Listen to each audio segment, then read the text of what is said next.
तो चलिए बिना वक्त गंवाए इस एक्सप्लेनर की शुरुआत करते हैं।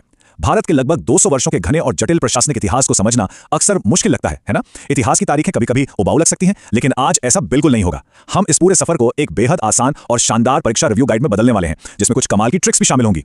इस एक्सप्लेनर में हम मुख्य रूप से 6 ऐतिहासिक पड़ावों से गुजरेंगे। कंपनी को रेगुलेट करने से लेकर 20 साल के चार्टर युग, क्राउन के शासन की शुरुआत, फूट डालो और राज करो की नीति, 1935 का गवर्नमेंट एक्ट और आखिर में आजादी तक के सफर को समझेंगे। साल के चार्टर युग, क्राउन के शासन की शुरुआत, फूट डालो और राज करो की नीति, 1935 का गवर्नमेंट एक्ट और आखिर में आजादी तक के सफर को समझेंगे। तो शुरुआत करते हैं पहले पड़ाव से, कंपनी को रेगुलेट करना। 1773 से 1784 का दौर, ये वो समय था जब ईस्ट इंडिया कंपनी का उदय बहुत ही अराजक तरीके से हो रहा था और ब्रिटिश संसद किसी भी तरह उन पर लगाम कसने की कोशिश कर रही थी। जरा सोचिए, एक तरफ तो 1757 और 1764 के युद्धों के बाद कंपनी के अफसर भारत से अथाह पैसा लूटकर ब्रिटेन लौट रहे थे, जिन्हें वहां मजाक में नवाब या निबोब्स कहकर ताने मारे जाते थे। लेकिन कहानी में सबसे बड़ा ट्विस्ट ये था कि खुद ईस्ट इंडिया कंपनी दिवालिया होने की कगार पर खड़ी थी। हालत ये आ गई कि उन्होंने ब्रिटिश सरकार से 10 लाख पाउंड के भारी भरकम बेलआउट की मांग कर दी, और बस इसी घटना ने ब्रिटिश संसद को सख्त कदम उठाने पर मजबूर कर दिया। एग्जाम्स के लिए इसे याद रखने की एक बहुत ही शानदार मेमोरी ट्रिक है। 1773 का रेगुलेटिंग एक्ट असल में कंपनी को रेगुलेट करने के लिए ही लाया गया था। इसी से वॉरेन हेस्टिंग्स पहले गवर्नर जनरल बने, और 1774 में कलकत्ता में जो सुप्रीम कोर्ट बना उसका गणित एकदम साफ है, एक चीफ जस्टिस और 3 अन्य जजों को मिलाकर हुए कुल 4 जज।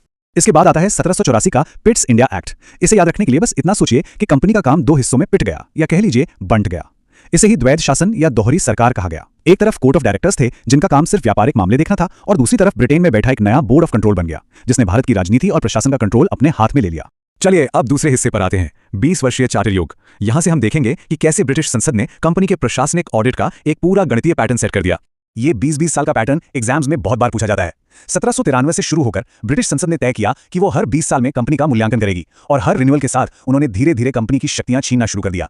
1813 आते आते हालात काफी बदल गए। यूरोप में नेपोलियन का प्रभाव बढ़ रहा था, और इसी वैश्विक दबाव में आकर कंपनी की सामान्य व्यापारिक मोनोपोली खत्म कर दी गई। हाँ, चाय और चीन के साथ उनका व्यापार चलता रहा। इसके अलावा 2 और बड़ी चीजें हुई। पहली बार अंग्रेजी शिक्षा के लिए 1 लाख रुपए का फंड दिया गया, और ईसाई मिशनरियों को भारत में धर्म प्रचार करने की आधिकारिक अनुमति मिल गई। अब 1833 की ये ट्रिक सुनिए, जो इसके पूरे केंद्रीकरण के सार को एकदम पकड़ लेती है। 33 करोड़ हिंदुस्तानियों का अब बस एक ही बॉस होगा, और वो बॉस कौन थे? लॉर्ड विलियम बेंटिक, जो पूरे भारत के पहले गवर्नर जनरल बने। सारी सत्ता एक ही जगह पर केंद्रित कर दी गई, और पूरे देश के लिए एक समान कानून बनाने का जिम्मा सौंप दिया गया लॉर्ड मैकाले को। अब 1853 को याद रखने का निमोनिक बड़ा ही दिलचस्प है। 53 से याद रखिए तड़पन या संघर्ष। ये ट्रिक हमें बताती है कि इस एक्ट ने आखिरकार सिविल सेवा के लिए खुली प्रतियोगी परीक्षाओं की शुरुआत कर दी। यानी अब भाई भतीजावाद का युग खत्म। जो पढ़ेगा और संघर्ष करेगा वही बड़ा अधिकारी बनेगा। हमारा तीसरा पड़ाव है क्राउन के शासन की शुरुआत, 1858। 1857 के महान विद्रोह ने अंग्रेजों को इतना हिला दिया कि उन्हें एक पूर्ण संरचनात्मक बदलाव के लिए मजबूर होना पड़ा, और इसी के साथ कंपनी के शासन का हमेशा के लिए अंत हो गया। इस गुड गवर्नमेंट एक्ट को हमेशा के लिए दिमाग में सेट करने की ट्रिक है 1858 मतलब ठाठ बाट। कंपनी की छुट्टी हो गई और महारानी पूरे ठाठ बाट के साथ आ गई। सत्ता सीधे ब्रिटिश क्राउन के पास चली गई और बोर्ड ऑफ कंट्रोल खत्म। आगे बढ़ते हैं चौथे भाग की तरफ, फूट डालो, राज करो और सुधार। 20वीं सदी की शुरुआत में भारत में राष्ट्रवाद की लहर उठ रही थी। इससे निपटने के लिए ब्रिटिश प्रशासनिक रणनीति पूरी तरह से बदल गई, और उन्होंने अपनी फूट डालो और राज करो की नीति को कानूनी जामा पहनाना शुरू कर दिया। अगर हम ऐतिहासिक नजरिए से देखें तो 1909 के मॉडले मिंटो सुधारों ने धर्म के आधार पर एक अलग निर्वाचक मंडल की शुरुआत करी। लेकिन वहीं दूसरी ओर वायसराय की कार्यकारिणी परिषद में पहले भारतीय के तौर पर सत्येंद्र प्रसाद सिन्हा को लॉ मेंबर के रूप में शामिल किया गया। यह एक तरह का प्रतीकात्मक कदम था।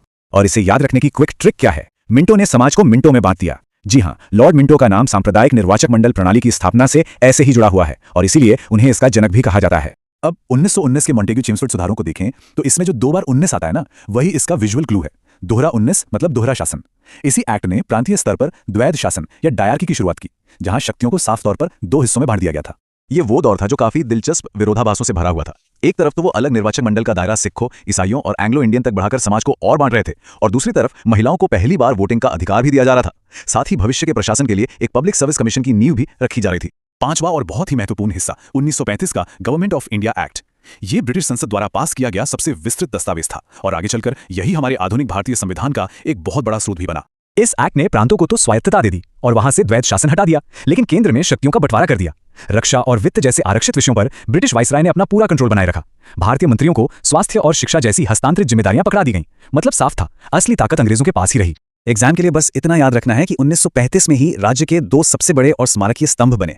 ट्रिक है, 1935 में ही असली पावर आई। देश चलाने के लिए पैसा यानी रिजर्व बैंक ऑफ इंडिया और न्याय यानी फेडरल कोर्ट, ये दोनों 35 के एक्ट से ही आए। और आखिरकार छठा पड़ाव, स्वतंत्रता का मार्ग। ये वो अंतिम चरण है जब द्वितीय विश्व युद्ध के बाद दुनिया की भू राजनीतिक सच्चाई बदल रही थी और ब्रिटिश साम्राज्य बड़ी तेजी से अपने अंत की ओर बढ़ रहा था। ये नंबर 3 बहुत अहम है, 3 जून की योजना, जिसे हम माउंटबेटन प्लान भी कहते हैं और जो अक्सर एग्जाम्स में पूछी जाती है, इसी ने आखिरकार उपमहाद्वीप को 3 अलग-अलग भौगोलिक टुकड़ों में बांटने का प्रस्ताव रखा, एक भारत और पाकिस्तान के 2 हिस्से। और इसी ने 1947 के भारतीय स्वतंत्रता अधिनियम का रास्ता साफ किया। इस एक्ट ने 15 अगस्त को भारत को एक स्वतंत्र और संप्रभु राष्ट्र घोषित कर दिया। ब्रिटिश प्रशासनिक जंजीरों को पूरी तरह काट दिया गया। भारत सचिव का ताकतवर पद हमेशा के लिए खत्म हो गया। संविधान सभा को ही पहली संसद का अधिकार दे दिया गया और लॉर्ड माउंटबेटन आजाद भारत के पहले गवर्नर जनरल बने।